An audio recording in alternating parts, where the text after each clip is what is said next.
So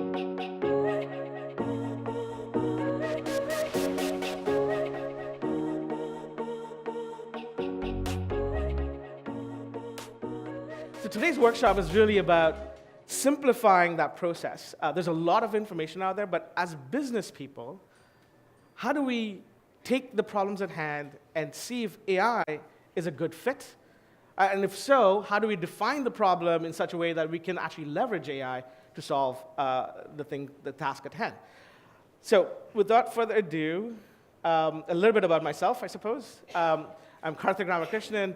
I head up the Industry Solutions Group at Element AI. We largely work with, my team works with our enterprise clients to figure out exactly what we're going to talk about today. How do you think about AI and how do you apply it in your business? So Element AI, a quick introduction. We transform large businesses around the world by leveraging and translating cutting-edge AI research into customizable, scalable, and most importantly, human-centered solutions. Why is that important? That little purple around cutting-edge AI research. A lot of AI that's in the world today, most of it is spent in the research phase at this point. Every day, there are new breakthroughs coming through and advancing the field. What was not possible yesterday is probably possible today or tomorrow. So how do you actually translate what's coming out from academia into applied solutions, applied research that we can take into the business world on a day-to-day basis? So we've spent 18 months in market today as a company. So Element AI has been around since late 2016, started by Professor Yoshua Bengio and our CEO, Jean-Francois, and literally to take the problem of that, what we talked about, taking research and putting it into the enterprise and making it actionable. And what have we learned in the last 18 months? A lot. And like all innovation, the most fundamental thing as new technology comes into play and into the world, it's always the same problem, i.e., framing the problem.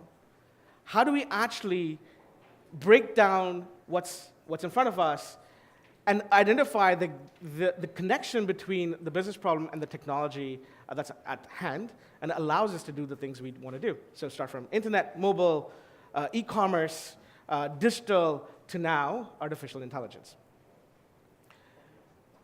One of our biggest realizations that good problem framing requires and demands insight and empathy for three things: humans, the business, and the technology involved.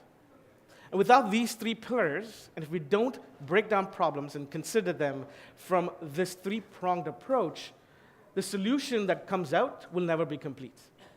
And why is this important? I mean, something might be feasible today, and if you build a solution, it does not necessarily mean it's going to be valuable from a business standpoint. If we build a solution today and do not keep the users in mind, and if they're not human-centered, then it never gets used, i.e., it's a useless solution. And finally, the technology. What does the technology enable us to do that we couldn't do before? And all of these things, and working a problem through this three-pronged approach is hard. It's hard to do it well. With AI specifically, there's an inherent issue, right?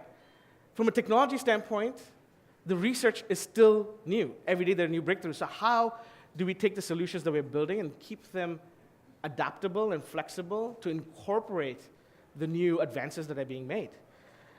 When you take a problem, there are multiple stakeholders in the business that it impacts, both from a user standpoint and from a usability standpoint. So how do we design these solutions for multiple stakeholders? And each problem that you encounter will have different stakeholders within the business that it impacts. So how do you actually go through this process and not be and be successful at the end of the day in terms of delivery? So it's not easy. There's multiple challenges, and AI makes it even harder. And one of the things that's oft talked about in enterprise is data, right? So where do I get the right data?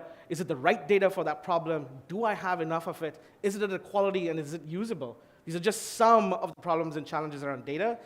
But no data, no AI, right? So AI inherently is going to push us to do things that we've never tried before, and it is going to be hard, but using a systematic approach to breaking down a problem should make it easier.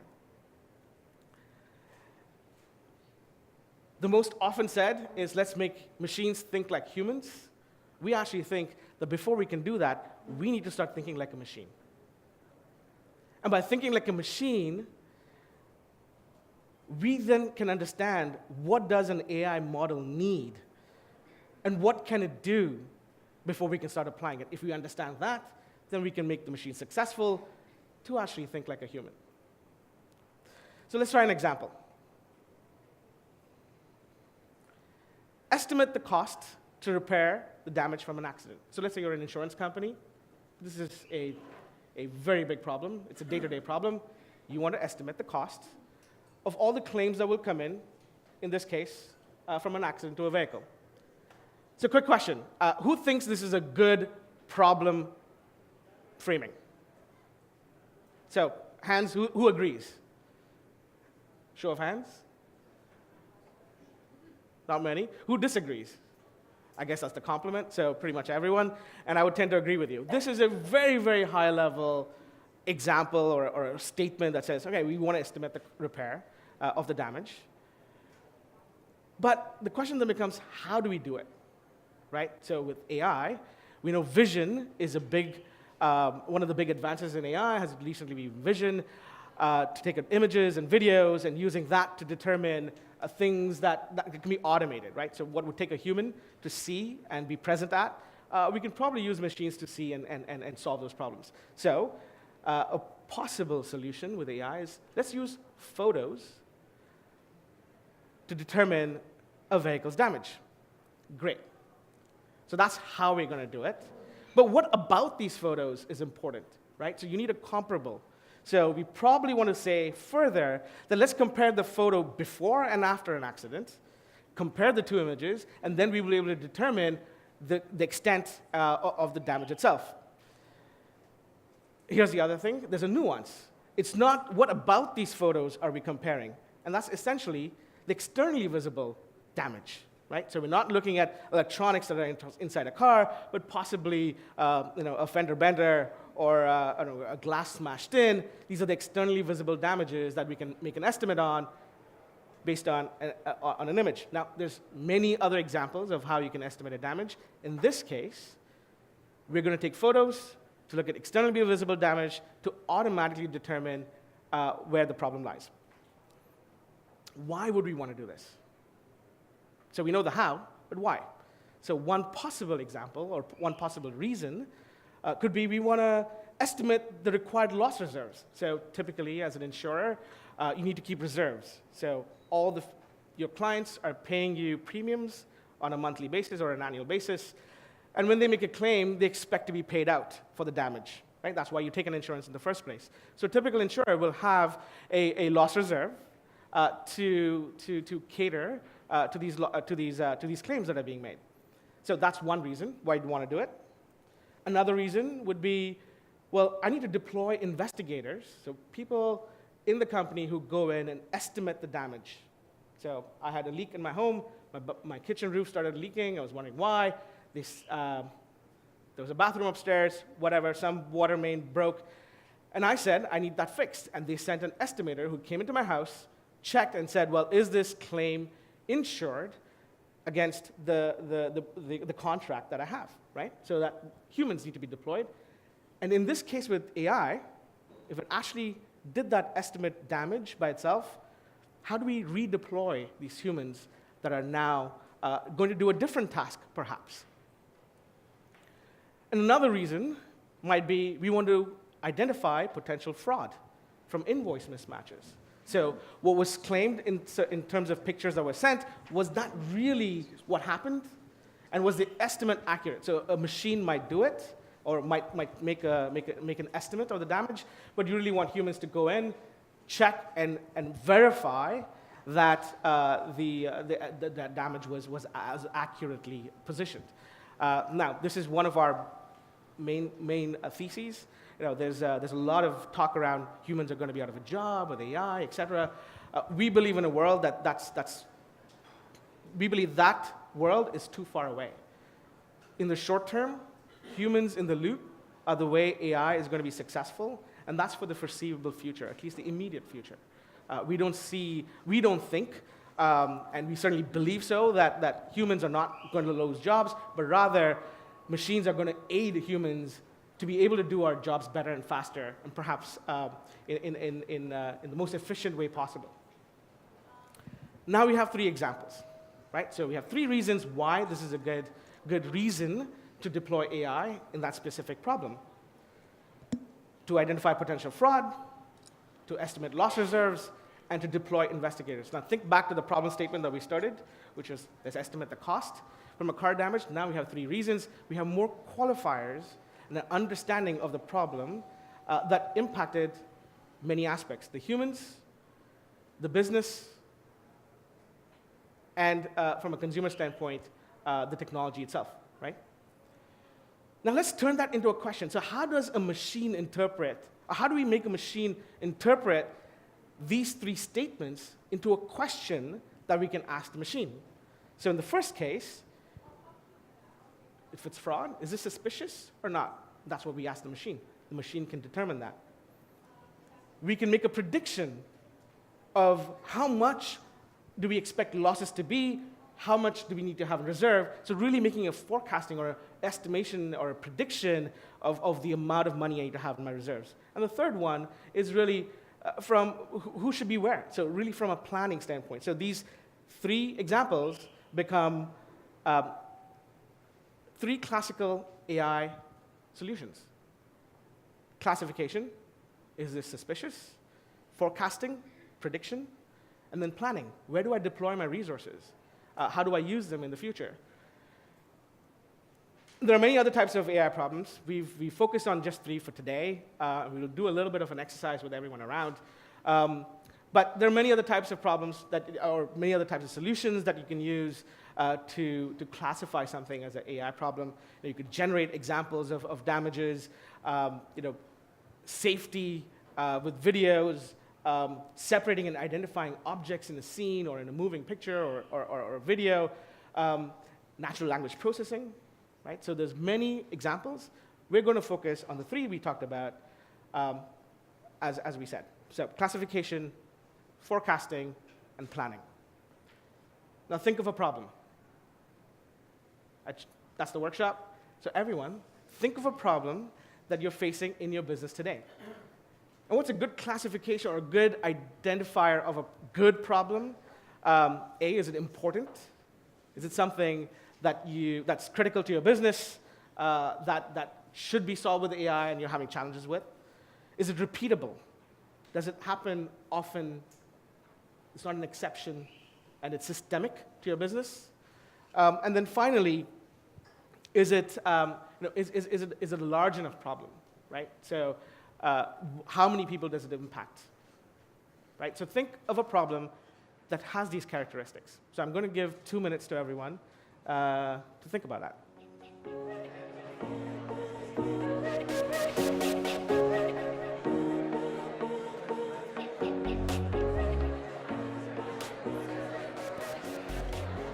So if everyone's thought of a problem right now, we're going to continue with this workshop. We'll have a lot of time to discuss post this as well. So this is just a start. So great, you've thought of a problem. Now let's understand your problem a little bit better. So think back to what you were doing, or what is the characteristic of that problem. Is it a classification problem, i.e., are there distinctive groups? Are you trying to bucket things into certain order or certain groups, right? Or clustering them into a separation, right? A fender bender versus a glass shield that's broken. So classifying photos, right? Are you trying to predict the future? So is it a forecasting problem? So bucket your 3. So classification, forecasting, or are you trying to take resources that you already have and identifying how to leverage them the best in this new world or an existing world? So that's a planning problem, or an OR problem perhaps even. So 3 classes, bucket them in your head. Now we can use tools to iteratively define and better define the problem. So we've kept these worksheets in front of you, and if you don't have any, please raise your hand, and someone from the Element AI team can come by and give you a worksheet that we're going to use for the next little while. That's what it looks like. Once you've bucketed your problem, pick the right worksheet. So a classification worksheet, if that's the problem, or a forecasting one, or a planning one. So pick the right one based on the problem. And what we're going to do is give you 15 minutes to fill out the blanks in that sheet. So we're not in step 2 yet, just step 1. So just fill out the sheet. And once you've done that, you can explain to your table members or someone who's next to you to identify what you've done in terms of classifying your problem. Great. So by show of hands, how many of you had your problem identified as a classification problem? So a few. How many of you had a forecasting problem? Equal measure.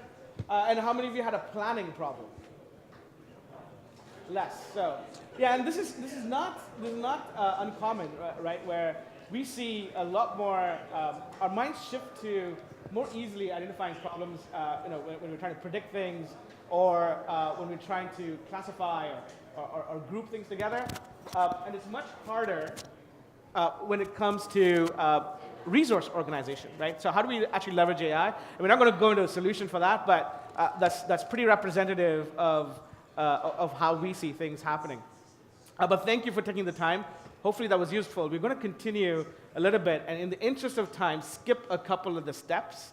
But after the session, really the point was discuss between yourselves and explain to someone else how you arrived and broke down your problem, and how you classified it, and what your problem contained. We can do that absolutely post this workshop, and you have the worksheets. Please continue to use them as you go through. But what we've really started on today, right, in this 10-minute exercise, is to really define the problem and think like a machine, right? What would a machine do, or how would a machine approach the problem? How can we make machines approach the problems that we want to solve in our context? But we also need to know how an AI solution can actually be valuable, right? It's not just about the cool technology. Hey, great, we're doing AI. It's not a marketing spin, but how do we make it tangibly solve the things that we want to solve? We only went through a few, or classified 3 things, but really a good AI problem, a meaty, juicy problem that can be solved with AI, has a few characteristics, right? So think of problems where expertise is an issue, i.e. it's in the heads of people, right? Claims adjudicators or investigators. They're really good. They go in there, nothing's written down. It's very intuition-based, right? So AI is actually good at thinking or arriving at a solution, or understanding the dynamics of what's happening to arrive at a solution. And that's where, if you have expertise-driven processes that are very manual, you could think of applying AI over there, possibly. Information is another one. A place where you have lots and lots of data, unstructured data, so pictures, voice, video, etc. Again, AI is very good at taking unstructured data and working through the messiness of it. Complexity. So today, if you look at humans, we can process only 5 or 6 things in our heads at a time. So when we look at a problem, we group them into, does it fall into these 6 buckets? But machines, when they look at this entirety of this unstructured data, have been trained based on the expertise that we've fed into it in terms of, again, through the data. It can actually look at more connections. So beyond the 5 or 6 variables that humans can process, machines can process a lot more. So when you're looking at market segmentation, right, for example, and the sales team comes back and says, here's the 5 segments that we can go after because we understand them really well. But maybe there's more. Maybe there's 20. And these micro segments that we're now getting into, right? Or in marketing speak, a demographic of 1, right? So that's, if you're dealing with 1 million people, that's 1 million different segments. Machines can probably deal with that complexity much better. Interaction. The hype of chatbots that existed, I think, is still there. And I think they've interaction with Alexa, Siri. How do we create these human-like interfaces that humans are more comfortable dealing with, right? Rather than typing into a website or a web form or other systems that we have in place today. So again, interaction in a human-like format. If you've seen the Google I/O release with the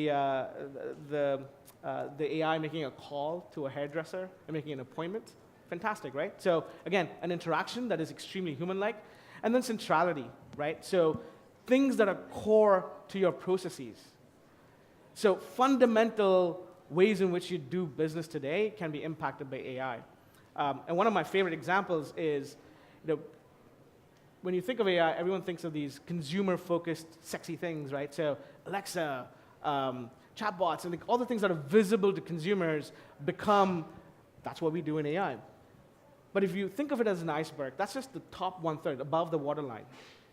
The real core meaty problems are in the back office, in your day-to-day processes. That's 2/3 below the waterline. And those are the harder problems to actually identify and crack the nut around. So this exercise that we went through today, framing the problem in the context of those 3 different pillars, is a very good technique that we found very approachable, and in fact, to a certain degree, makes a hard problem easy or easier to think of from an AI standpoint. But again, think of the processes inside your business, not just the consumer-facing stuff. And so when you start looking at problems from this kind of matrix of characteristics, expertise, information, complexity, interaction, and centrality, you will find the problems that you really need to solve with AI. And finally, I would love for it, when you leave the room, do we build empathy for machines into your business? Or do we build empathy for humans into your machines? And usually I ask that question, who believes in what? I actually think it's a bit of both. They both need to come together. The human-machine interaction is what's going to win the day. Thank you.